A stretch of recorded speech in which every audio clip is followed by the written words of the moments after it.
Good morning, friends.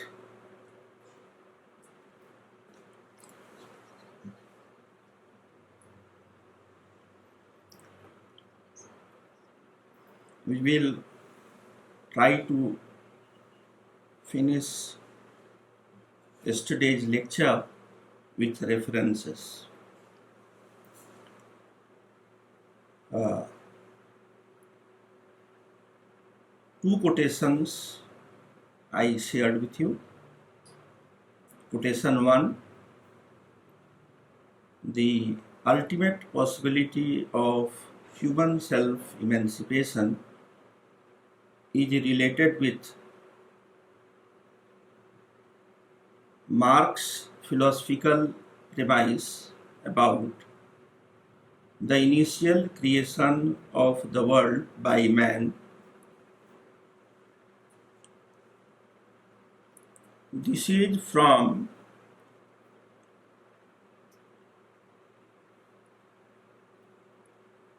selected works of Karl Marx, Volume 2, page 403.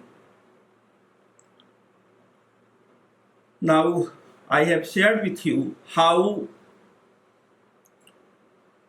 Karl Marx has been wrongly understood because of his untimely death in 1883. Until then, he had published only one book, Capital Volume 1,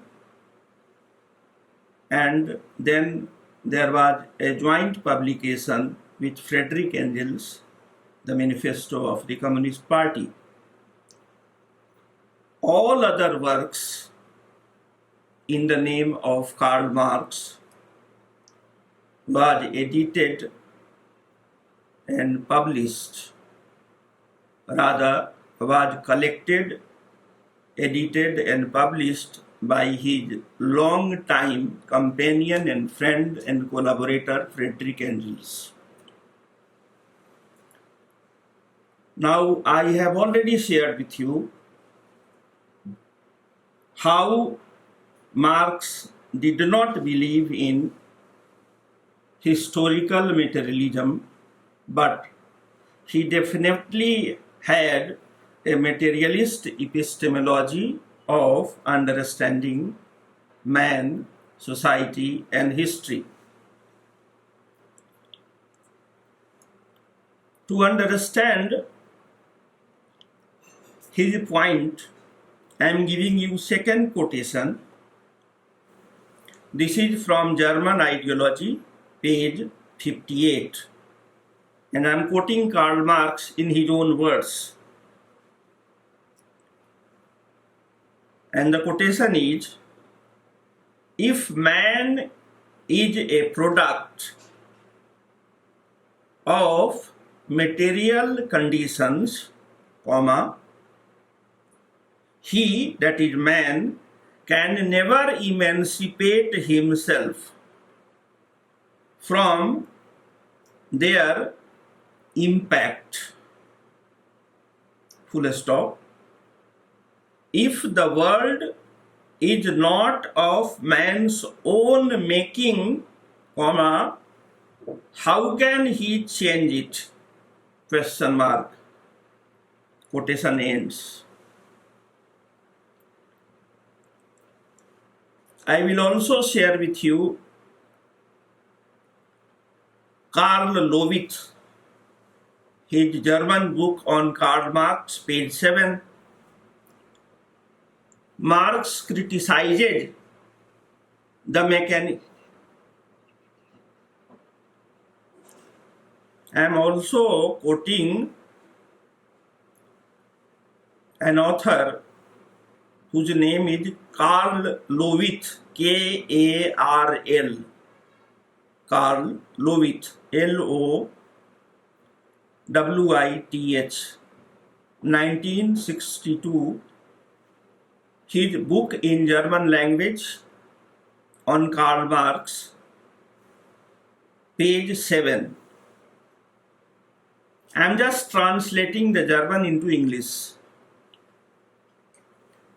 Marx criticized the mechanistic materialism which resurfaced after his death in the writings of Engels, Plekhanov, Kautsky, and Lenin. Now, what is Karl Marx's view of man or homo faber? In your course outline, I have given a reading by Erich Fromm, E-R-I-C-H, Erich Fromm, F-R-O-M-M, Marxist concept of man, which he had taken from economic and philosophical manuscripts. In chapter 4, Erich Fromm is writing about the nature of man.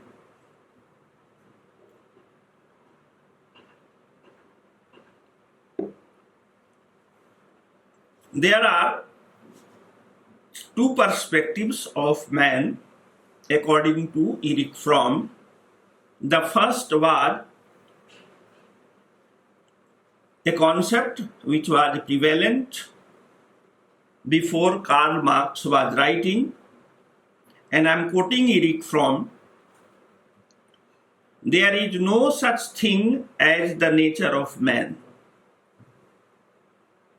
comma, there is no such thing as the nature of man, comma, that man at birth is like a blank sheet of paper on which the culture writes its text. This is the view which was prevalent before Karl Marx started academic writing. Should I repeat, or it is sufficient? There is no such thing as the nature of man, comma, that man at birth is like a blank sheet of paper on which the culture writes its text, T-E-X-T, text. Now, according to Erich Fromm, Marx believed, and I am quoting him, man qua man, man in capitals M-A-N, qua, Q-U-A, qua, man, in small letters M-A-N. Man qua man is a recognizable and ascertainable entity, semicolon, that man can be defined as man, that man can be defined as man not only biologically, comma, anatomically and physiologically, but also psychologically. And then this was Erich Fromm on behalf of Karl Marx. Then Erich Fromm gives us three important quotations from Karl Marx.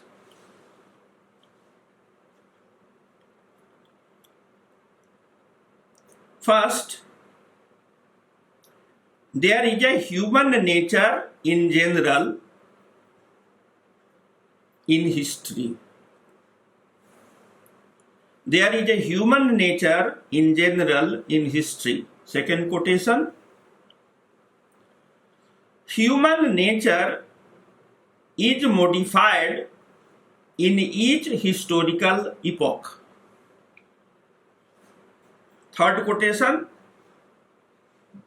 the essence of man is no abstraction inherent in each separate individual.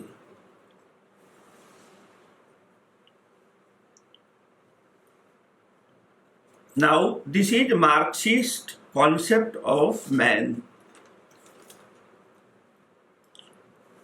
The first two you have written. The third quotation is, the essence of man is no abstraction inherent in each separate individual. Now I am not explaining these three lines because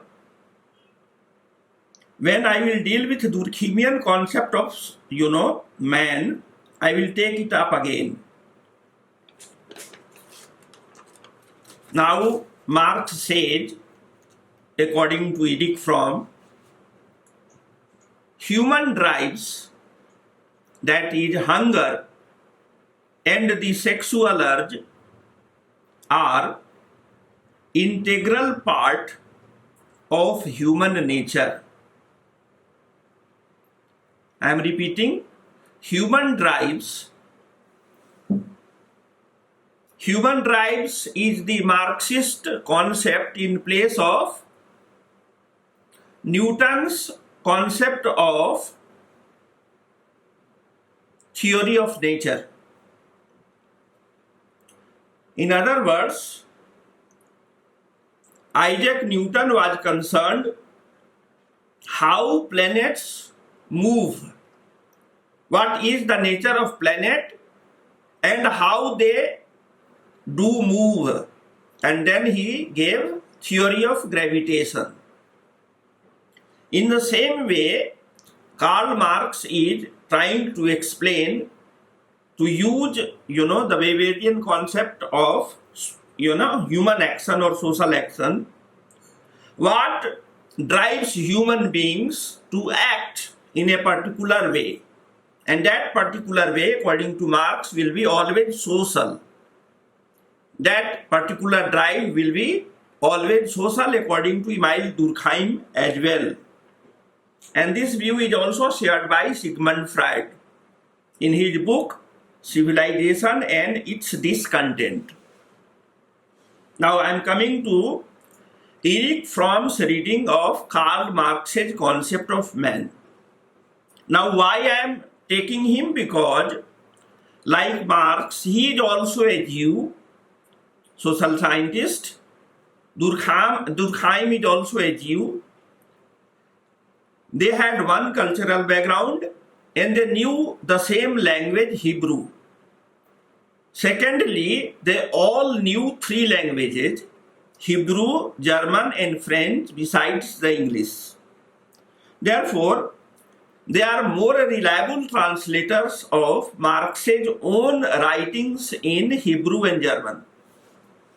Okay, friends.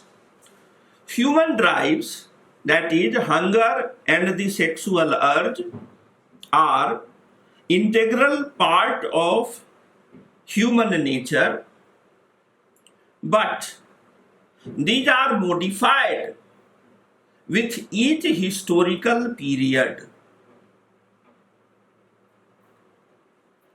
But there is a definite shift from the early Marxist notion of man and the Marxist notion of man. What was the early notion of man before Marx was writing? That there is no such thing as the nature of man. Marx said, no, there is a nature of man which we can discern from the writing of history. Then the second view before Marx was that man at birth is like a blank sheet of paper. Marx said no. Man, even at birth time, is not a blank sheet of paper on which the culture writes its text. Marx agrees with the last, that to some extent, culture or the mode of production and relations of productions or the social formations modify the nature of man, but we cannot say that there is no nature of man as a species. Now I will read the whole paragraph and then everything will be clear to you. I am repeating from the beginning. Human drives, hunger and the sexual urge are integral part of human nature, but these are modified with each historical period.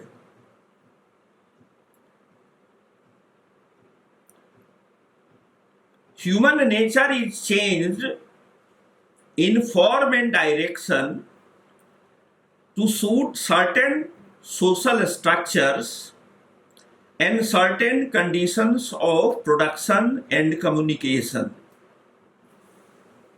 For example, Marx said, the need for money is a special need. The need for money is a special need produced by the capitalistic structure of society.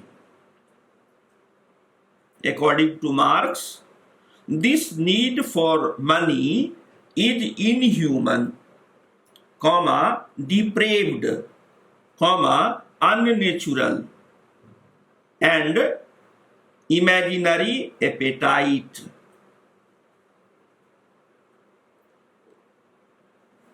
And then Marx concludes, the human brain structure has remained the same since the dawn of history. Now, you must be clear what is at stake. What is at stake when man is conceptualized by Max Weber, Emil Durkheim, and Karl Marx. Max Weber shares the notion of man which was prevalent before Karl Marx was writing. In other words,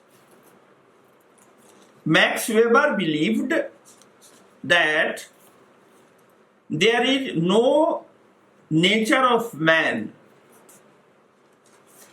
There is no nature of man which is inherent in man at the time of birth. Weber believed that there is no such thing as the nature of man, that man at birth is like a blank sheet of paper on which the culture writes its text. This is Max Weber's belief about the nature of man, but he had not written it explicitly. Therefore, yesterday I said, Max Weber evades this question of ontology of man, society, etc. There is no concept of man in Max Weber, number one.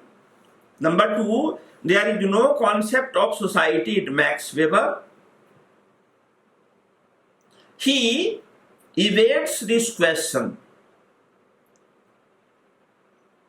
Now, why he evaded this question? Very simple. He was not a sociologist by training, and he never pursued sociology as a career or vocation. What he pursued? He pursued politics, and therefore he had got a celebrated essay which is very, very good. And I like it. This is simply A plus. The man knew what is politics theoretically. The man knew what is politics through his participation in politics, that is empirically, experientially. And then the man wrote this essay after he retired from politics. Therefore, this is a reflexive essay on politics. Therefore, I will equate his small article, or rather booklet now, Science as a Vocation and Politics as Vocation. These two essays are as good, according to me. And I told you I am a student of sociology. I am not a professor of sociology or teacher of sociology. I am like one of you. You know, I am like one of you. You are also a student. I am also a student. Therefore, you know, what is my problem, which is not the problem of Karl Marx or Max Weber.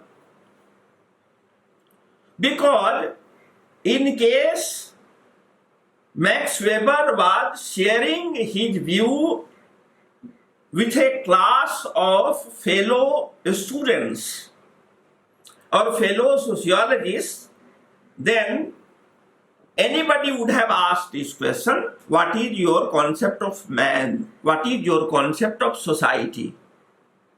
But when you are not teaching, or when you are not communicating with your fellow professionals or vocationals, when you are doing armchair philosophy, when you are doing armchair, history writing, when you are doing armchair sociological writing, you have this luxury to not answer the curiosity, the anxiety, the question, the challenge of your fellow students or fellow sociologists.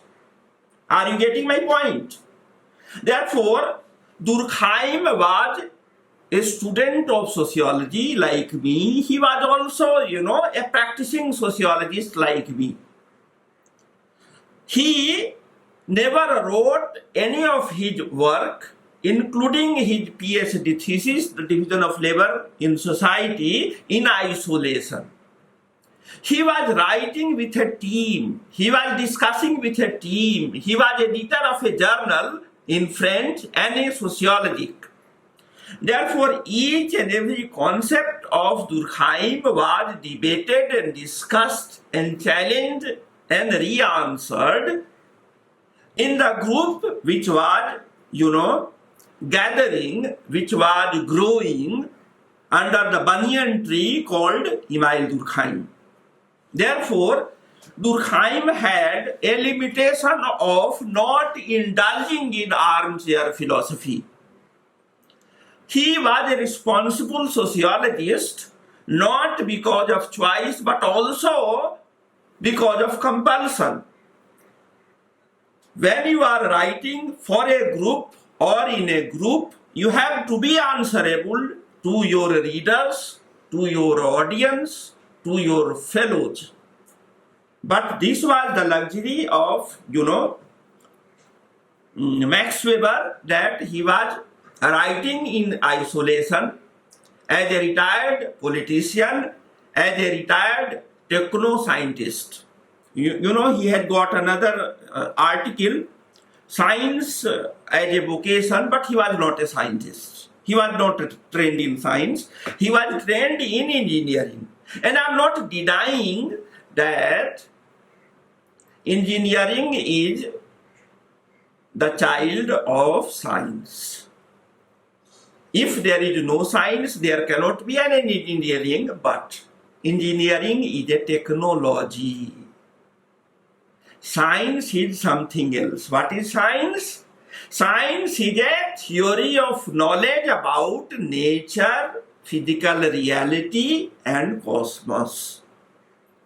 What is engineering? Engineering is mechanics applied into the world of industry and market. Therefore, although Max Weber believed in the pre-Marxist concept of man and society, he did not write it as a responsible academician. Now, later on, many people have, deconstructed his notion of man, and they say Marx believed in homo faber, man is a tool-making animal. Durkheim believed in a concept of man which is called homo duplex, which I will, share with you just now. In the same way, Max Weber believed in homo economicus. Man is a market animal. Man is economic by nature. This is a view which is rooted in a particular historical epoch of industrial capitalism prevalent in his mother's country, that is England, and his father's country, that is Germany.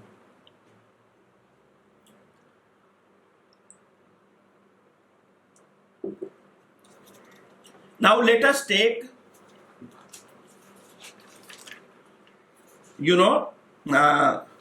one author. His name is T. Campbell. T for Tata, Campbell, Campbell. In 1981, he wrote a book, 7 Theories of Human Society, which was published by Clarendon Press, Oxford. And here he is trying to defend Weberian concept of man.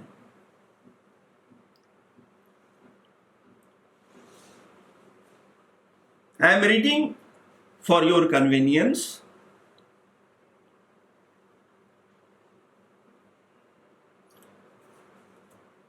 Which I had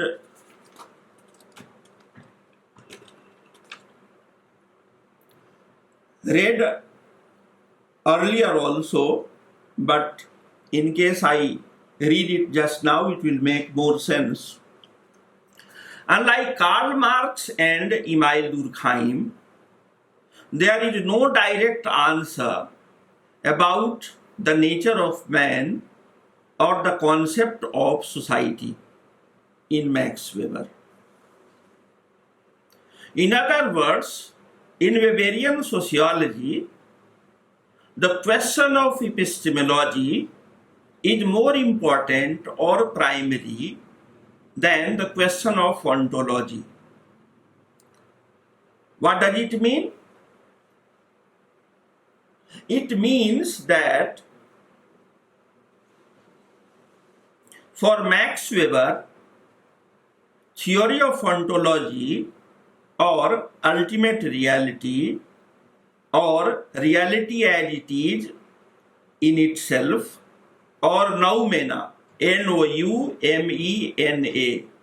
noumena is at best a secondary question. As a result, he evades this question to the best of his ability, of course, by following post-structural methodology of reality. His text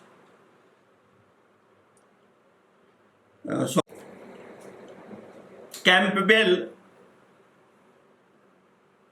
has written the whole book, and I am summarizing his argument, not reading from him. Max Weber's theory of man emerged the best in the 4 types of human action. A. goal rational action or instrumental rationality of a bureaucrat or investor in the stock market. I am repeating, Max Weber's theory of man emerged the best in the four types of human action: A, goal rational action or instrumental rationality of a bureaucrat or investor in the stock market. Full stop. It is rational action with a selfish motive. Full stop. It is the rational organization of time and space, comma, capital and labor in an industrial factory, modern liberal democratic state, and the market in Western industrialized Europe and its colonies. B, value rational action of a Calvinist philanthropist or the vocations of scientists and politicians in Western Europe, especially in Lutheran Germany. C, charismatic action or emotional or affective action of leaders like John Calvin, Benjamin Franklin, Napoleon, General Nelson. D, traditional action of human beings in the non-Western European societies and the followers of Catholic Church, comma, Orthodox Church, comma, Islam, comma, Hinduism, comma, Buddhism, comma, Confucianism, and traditional Judaism. According to Weber, primarily in his book Sociology of Religion, but also in the controversial publication of his preliminary notes for writing his Economy and Society, namely The Protestant Ethic and the Spirit of Capitalism, these world religions' goal were primarily to achieve salvation beyond the world. As a result, the highest value was attached with other worldly asceticism, whereas Protestant theologians, primarily John Calvin, promoted a unique way of getting salvation within the world itself, namely this worldly asceticism. If we deconstruct Weberian sociology, the following conclusions can be derived. This is from my diary. This is not from Campbell. If we deconstruct Weberian sociology, the following conclusions can be derived. A, like Immanuel Kant, Max Weber believed that epistemology or theory of knowledge is more important than ontology or theory of truth and reality. Now, this I have shared again and again. Now I am explaining what I meant by this when I was sharing this with you. For traditional philosophers like Plato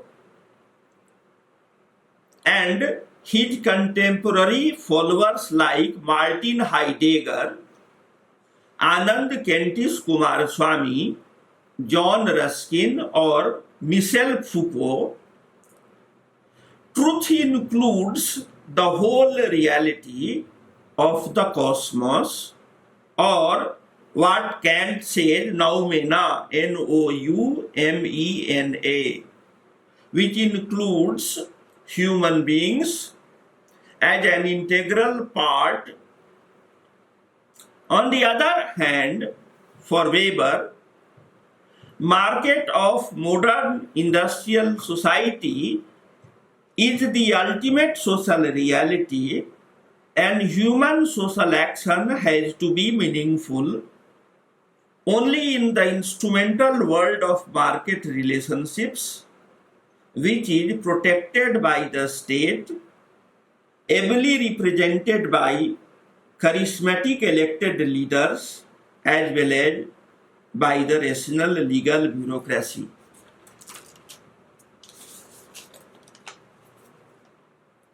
Now, I have shared with you my reading of Karl Marx and Max Weber view of man. Let us come to Durkheim.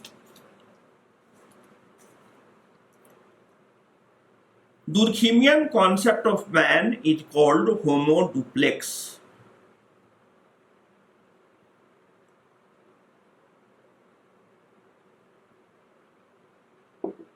For the first time, he developed this concept of homo duplex in an article published in the journal he was editing, Sociological. But now this is also available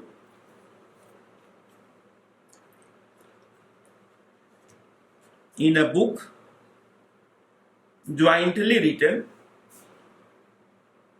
by Emile Durkheim and Stephen Lukes. Not jointly written, the book is Emile Durkheim's, but he had arranged and compiled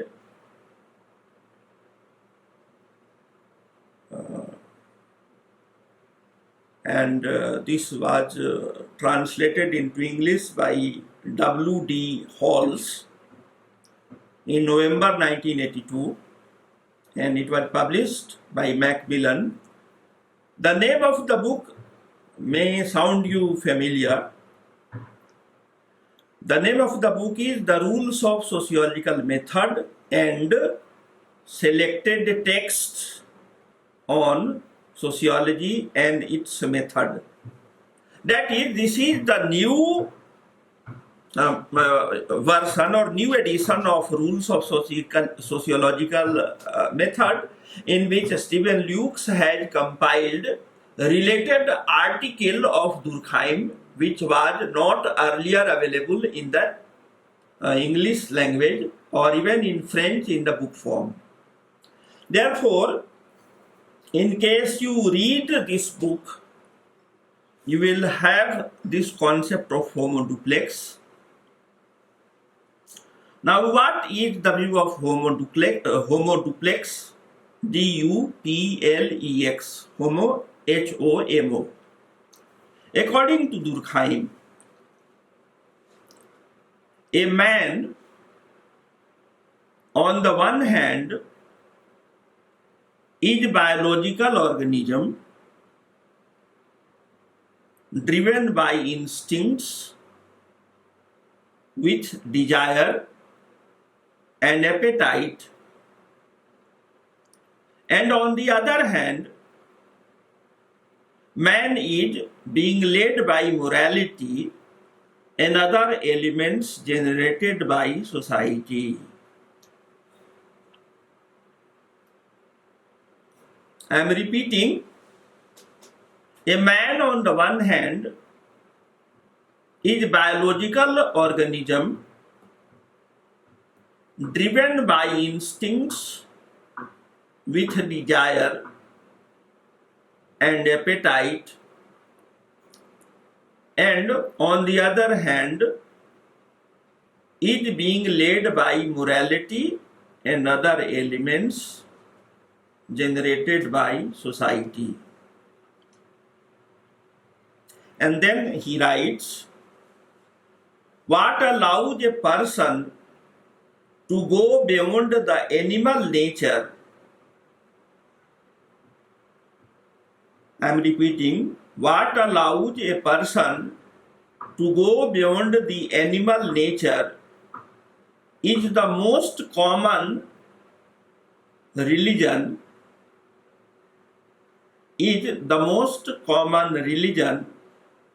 and here you must remember, religion for Emile Durkheim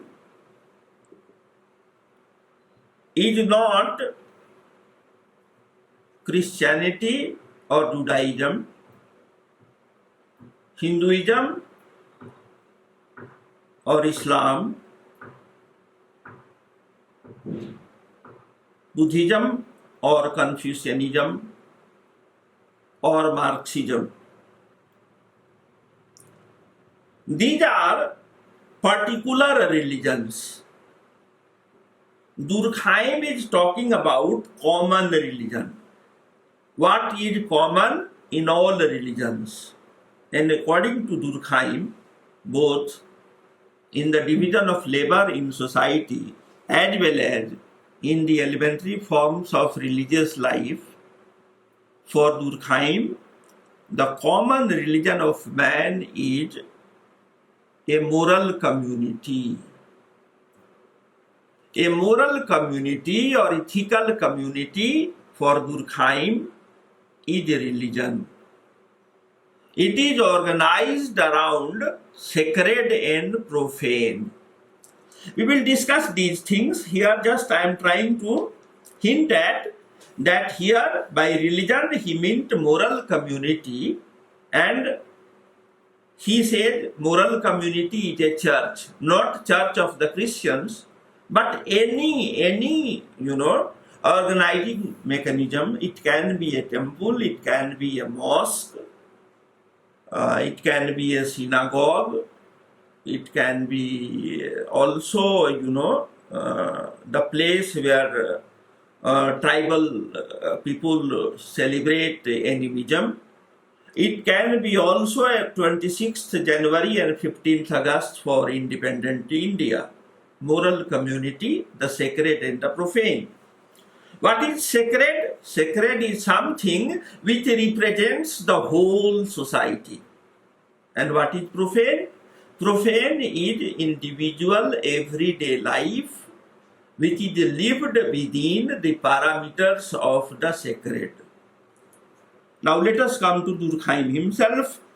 What allows a person to go beyond the animal nature is the most common religion that imposes a specific normative system and is a way to regulate behavior.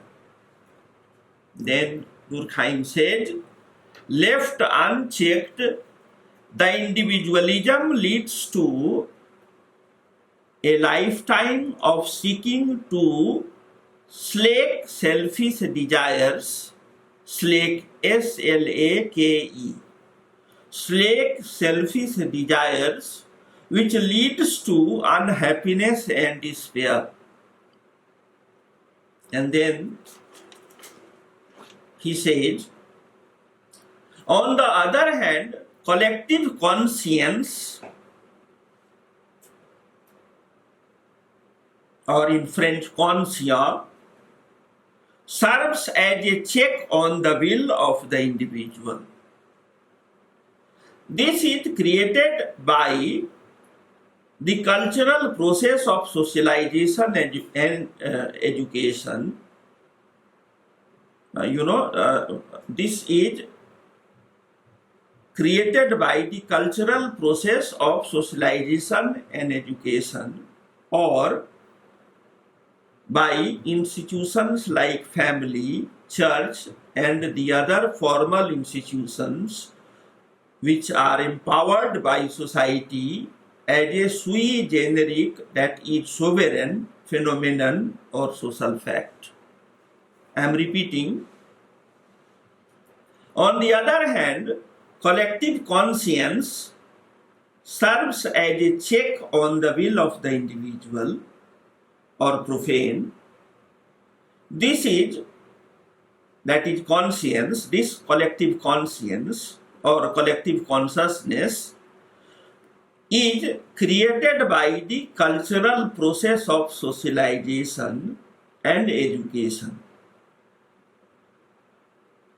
Now, here he is referring to education as a process, not education as an institution. He is not referring to school, college and university.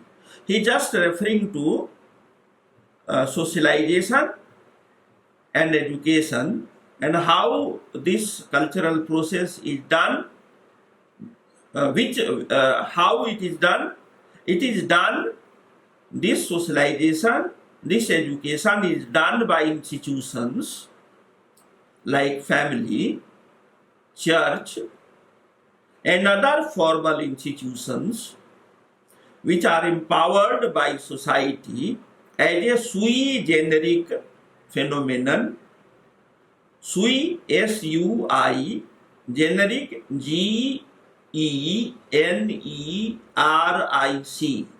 Sui generic in French can be loosely translated as sovereign. S-O-V-E-R-E-I-G-N. As a sui generic phenomenon or social fact. The division of labor is a formal institution. The division of labor is a formal institutionalized process of socialization. The division of labor for Durkheim is a formal institutionalized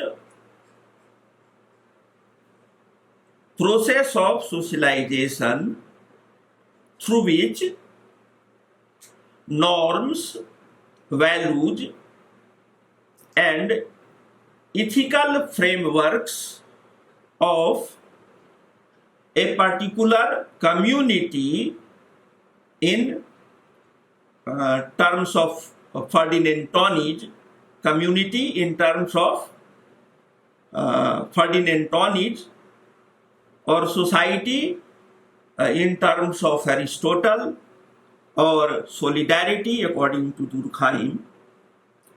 These are the same thing. But there is a final, very, very, very subtle difference between community and society, which we will refer to when we deal with mechanical and organic solidarity or community and society, is transmitted from one generation to the next generation.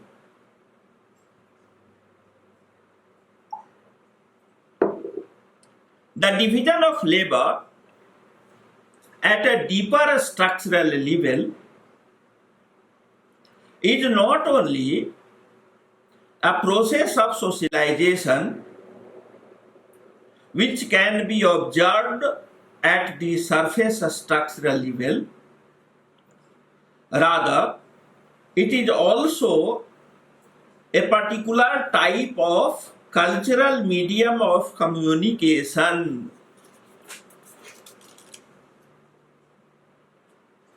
Thank you.